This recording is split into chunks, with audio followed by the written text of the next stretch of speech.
What happens when a cop with a power complex meets a woman who outranks him in every way that matters? Started on a Wednesday night, late, just after 11 p.m. The kind of time when the streets of Toledo, Ohio are mostly empty, except for the occasional shift worker heading home or someone like Lieutenant Colonel Adrian Wallace driving through town after wrapping up a base meeting 2 hours south.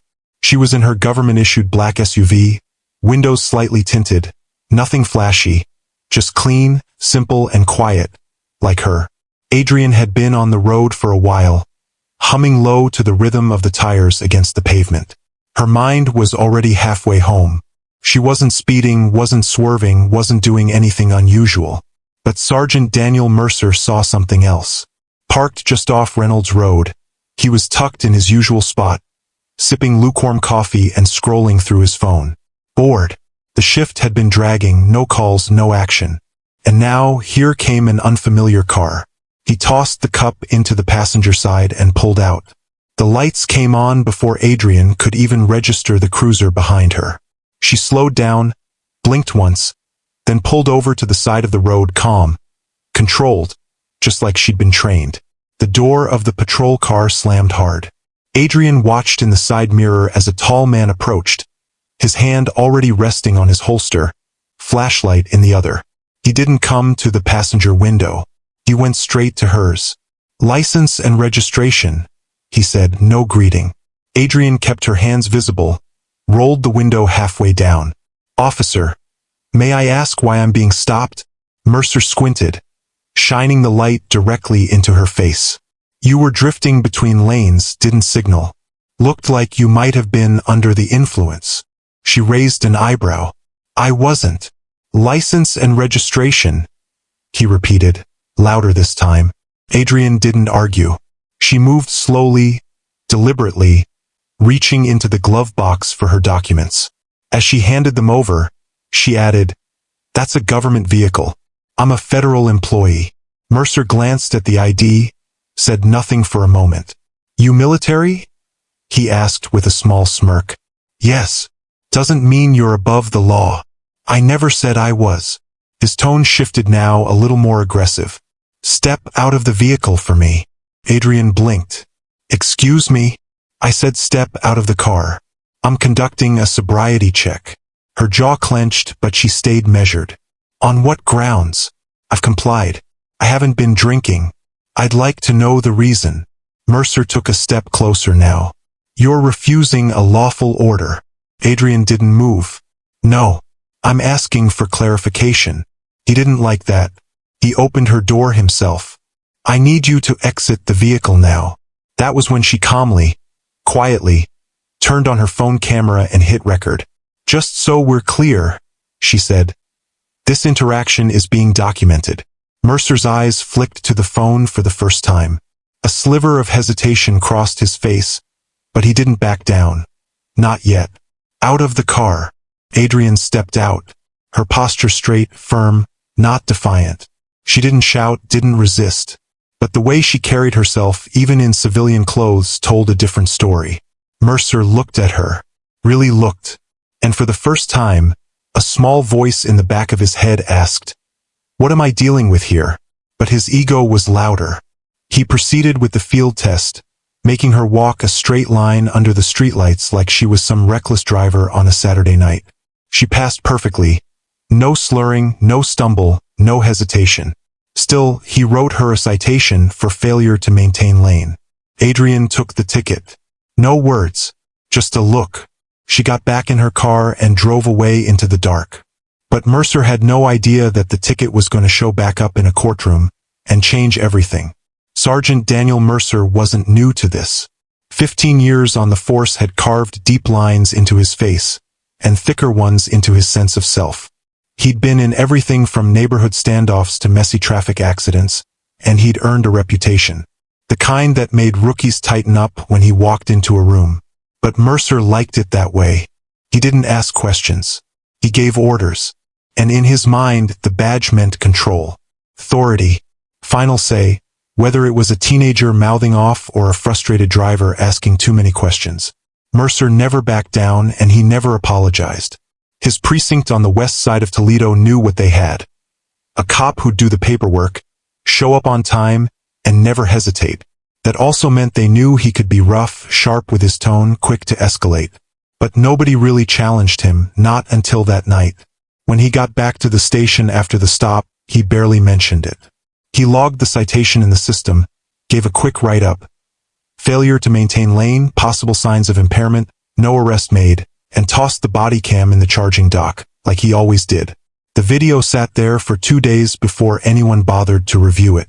In the meantime, Mercer joked about it in the break room. "Woman tried to pull rank on me," he said to Officer Diaz. Flashing her government ID like that was supposed to impress him. Diaz raised an eyebrow. "Wait, she was military?" Mercer shrugged. "So she says. Some fed with an attitude. What was her name?" "Wallace. Adrian Wallace." Mercer paused. "How would you know that?" "She gave a lecture at the academy last year," Diaz said slowly. "She's not just military, she's high up. Runs logistics out of Fort Wayne. Bronze Star. 2 deployments. She's legit." Mercer scoffed, waving it off. "Don't care who she is. On the road, I'm the authority." But something about Diaz's tone lingered. Small, subtle, but full of caution. Respect. It chipped at Mercer's usual armor. Still, he didn't go back and watch the footage. He didn't think twice about the ticket. In his head, it was already done and buried. But it wasn't, because Wallace filed a formal complaint the next morning. Not just with Internal Affairs, with the Office of the Inspector General, and she wasn't alone. The video she recorded had already been passed along to her legal team, and a copy was quietly making the rounds through the military chain of command. Mercer didn't know any of this yet. He was back in his routine, responding to minor calls, barking at people during traffic stops, carrying himself like a man who couldn't be touched. For years he hadn't been. The system had protected him. Supervisors had looked the other way. Union reps had shut down complaints. And Mercer had come to believe that the rules didn't apply to him the way they did to everyone else. But now there was someone on the other side who wasn't afraid. Someone who didn't yell, didn't fight, didn't crumble. She just documented everything, followed protocol, made one phone call at the right time to the right office, and she had receipts. Mercer didn't see it coming until the envelope hit his desk. Marked, "Formal Inquiry." Adrian Wallace wasn't the kind of person who made noise for no reason. She wasn't dramatic. She wasn't confrontational. And she sure didn't have time to chase down every small injustice that came her way. Not after 22 years in uniform, 2 tours overseas, and enough close calls to make most people fold. But this time it was different, because she wasn't just thinking about herself. She was thinking about every young soldier she mentored, every civilian she'd seen mistreated without anyone to speak up for them, every woman, especially every black woman, who'd been forced to swallow their pride just to avoid making things worse. And she wasn't doing that anymore. Back at Fort Wayne, Indiana, Adrian sat in her office the morning after the stop, staring at her screen. She'd barely slept. Not because she was angry, though she was, but because the whole thing kept replaying in her head. The way he talked to her like she was nothing. The way his hand hovered over his holster. The way he tried to bait her into reacting. She knew the script. Knew what could have happened if she hadn't kept her tone even. Knew exactly how fast things could go wrong, even with the camera rolling. Her aide, Sergeant Daniels, poked his head in. "You good, ma'am?" Adrian looked up, expression calm but focused. "No, but I'm handling it." He stepped in, closed the door behind him. "I saw the footage," he said. "You want me to loop in the base attorney?" "Already done," she said. Daniels hesitated. "You sure you want to go public with it?" Adrian leaned back in her chair, her gaze steady. "I'm not looking for headlines. I'm looking for accountability." And she meant that. She'd spent her entire career leading with discipline, with integrity. Her rank wasn't just something she wore on her shoulder. It was something she earned through years of work, through decisions that affected lives. She'd commanded convoys across dangerous terrain, coordinated relief efforts after hurricanes. She'd been responsible for soldiers, supplies, and security across 4 different continents. But none of that had mattered when she was pulled over on a quiet road in Ohio. To Mercer, She was just another suspicious driver who didn't move fast enough when questioned. And the thing that ate at her wasn't just how he treated her. It was how comfortable he seemed doing it. That was the real problem. So Adrian made a few calls. First to JAG, then to the Inspector General's office. She attached the footage, filed the complaint. She didn't embellish. She didn't dramatize. She just told the truth backed by video, and let the facts stand on their own. By the end of the week, the story had started to circulate within military legal circles. It hadn't hit the media, not yet, but Mercer's name was now attached to an internal investigation. The department's legal counsel had been notified. And Adrian? She kept working, kept showing up, didn't mention it unless asked. But behind the scenes, she was preparing something else. Because her lawyer had suggested that the stop wasn't just inappropriate. It might have violated federal policy, considering her government status in the absence of probable cause. And if it came to it, they'd go to court. Adrian didn't flinch at that. She welcomed it. Mercer still didn't believe this would go anywhere. Not until he was told to appear in front of a judge. The envelope was thin, nothing flashy. Just a plain manila folder with his name typed on the front and a return address from the Lucas County Civil Court. Mercer tore it open in the parking lot, half distracted, figuring it was just another traffic summons or departmental memo. But it wasn't. It was a notice to appear. A formal civil rights complaint had been filed. The plaintiff, Lieutenant Colonel Adrian Wallace. The charge violation of constitutional rights during a traffic stop, including unlawful detainment, intimidation, and abuse of authority. Mercer stood there for a minute, staring at the paper. Then he laughed out loud. "No way," he muttered. "No way this sticks." But when he stepped back inside the station, the mood was different. His captain, Officer Reading, called him into the office. The door shut, blinds pulled. "We need to talk," Reading said.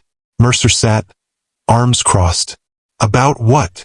"The lady from the other night." Mercer scoffed. "She's trying to play victim."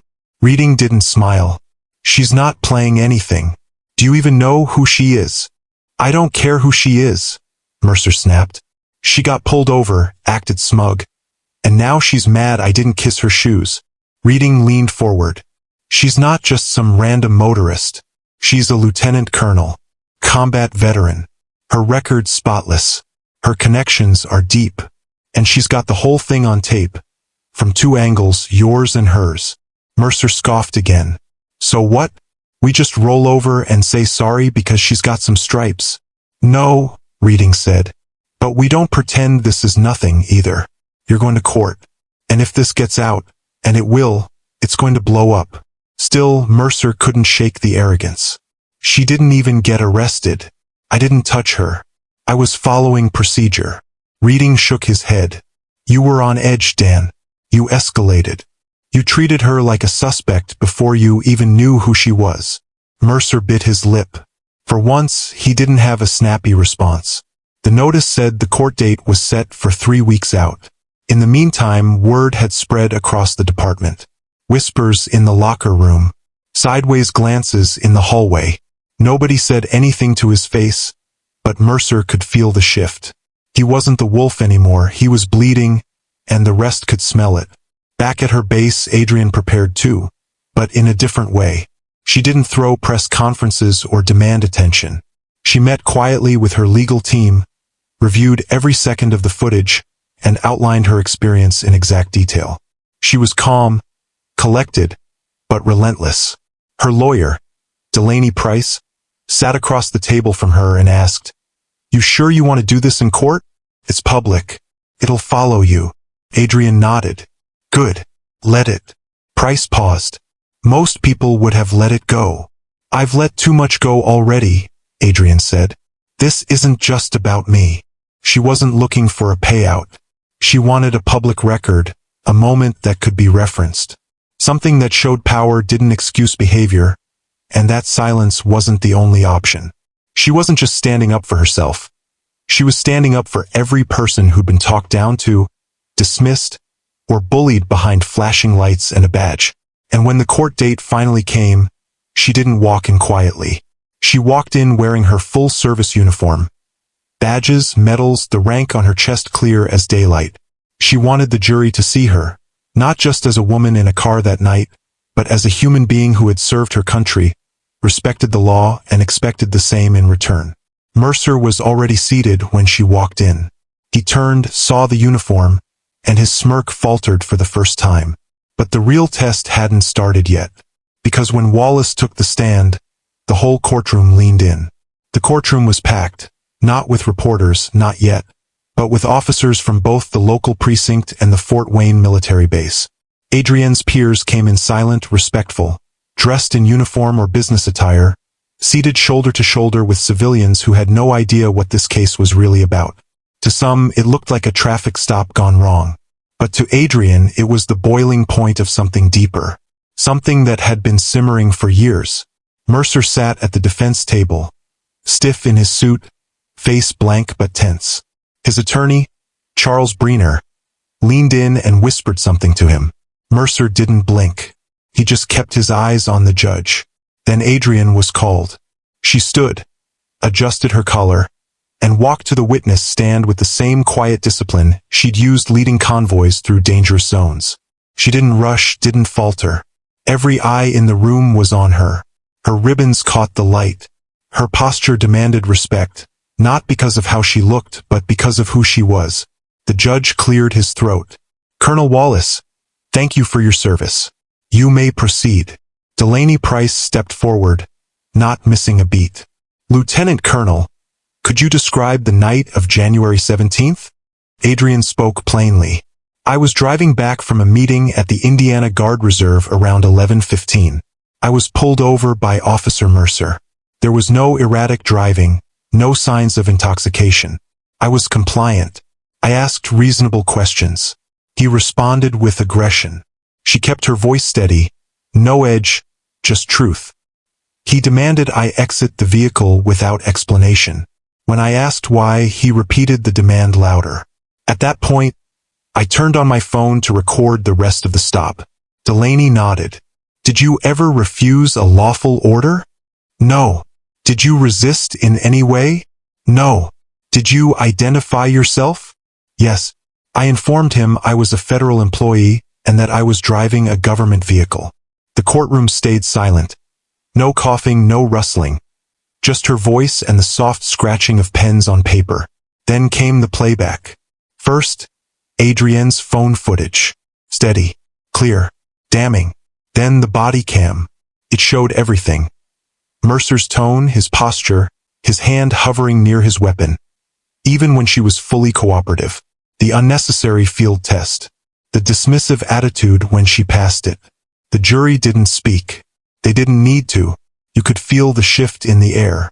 Then came cross-examination. Briner approached the stand with that careful tone lawyers use when they're trying to look respectful but dig deep. "Lieutenant Colonel Wallace, with all due respect, is it possible that Officer Mercer was simply following protocol?" Adrienne didn't blink. "No. Is it possible he was concerned for your safety or the safety of others?" "I was driving within the lines. I was sober. I was not aggressive. There was no safety concern. And yet you recorded the stop? Why?" "Because I've lived long enough to know that silence isn't protection. I wanted an accurate record of what happened."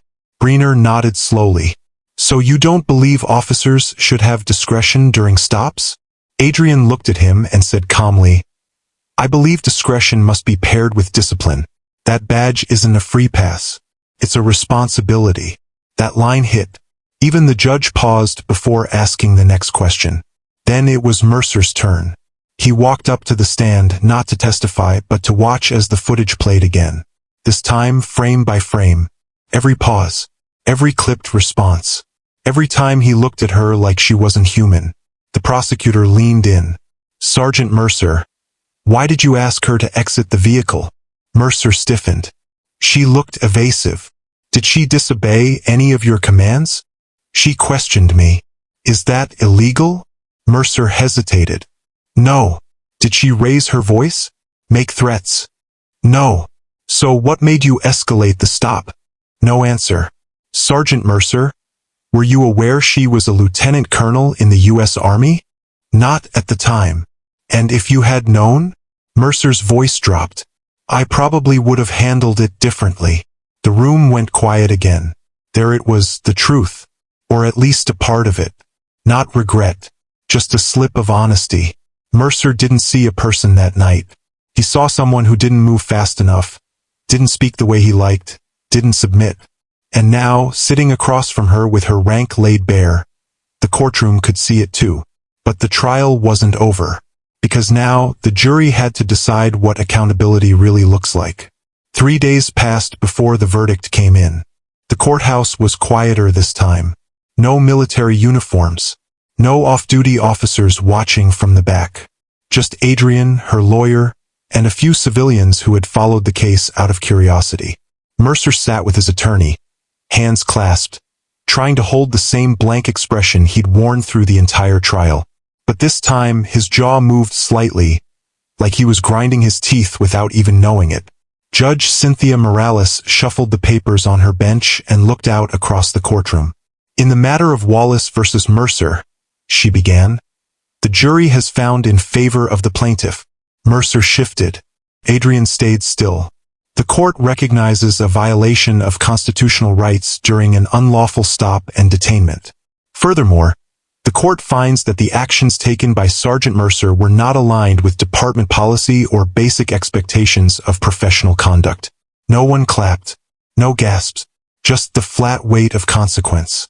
Mercer's attorney leaned in and whispered, "We'll appeal." But even he didn't sound sure. The judge continued, "While no criminal charges will be filed at this time, the plaintiff is entitled to damages totaling $35,000. And this decision will remain on permanent public record.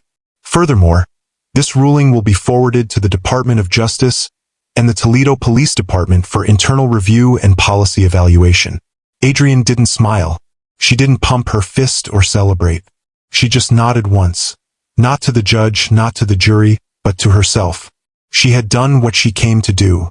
After the hearing, Mercer stood outside the courthouse, pacing near the bottom steps. Reporters had started to show up. Not in big waves, just a few local outlets, but enough for him to look down and cover his face with a folder as the cameras clicked. He didn't speak, didn't make a statement. He just walked to his car and drove off. Inside, Adrian stopped in the hallway, pulled out her phone, and read the notification. "Verdict in your favor. Case closed." Her attorney caught up to her.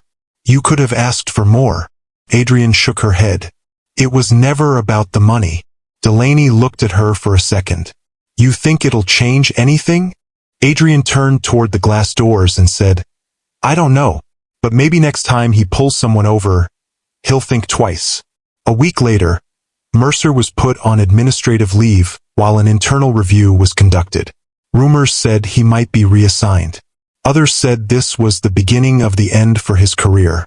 Either way, the shield that had once protected him was cracked, and everyone could see it. At Fort Wayne, Adrian returned to her duties like nothing had happened. She wasn't interested in being a hero. She didn't want interviews. She had work to do, people to train, missions to manage, responsibilities to uphold. But within her command, the message was clear. You don't always have to raise your voice to demand respect.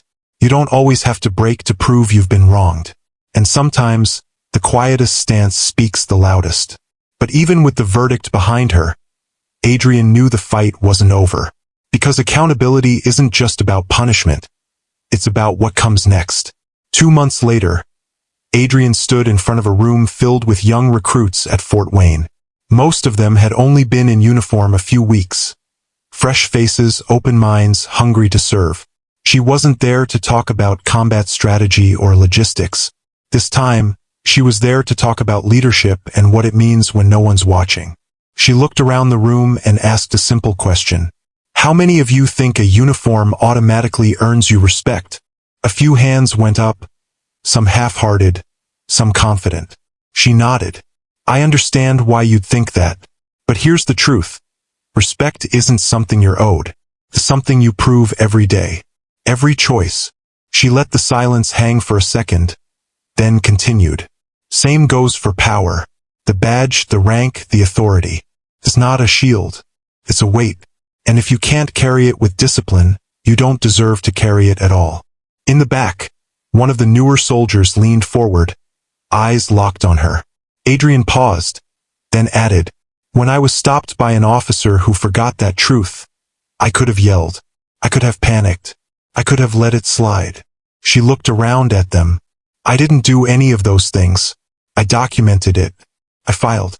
I showed up in court. And I told the truth." A long pause.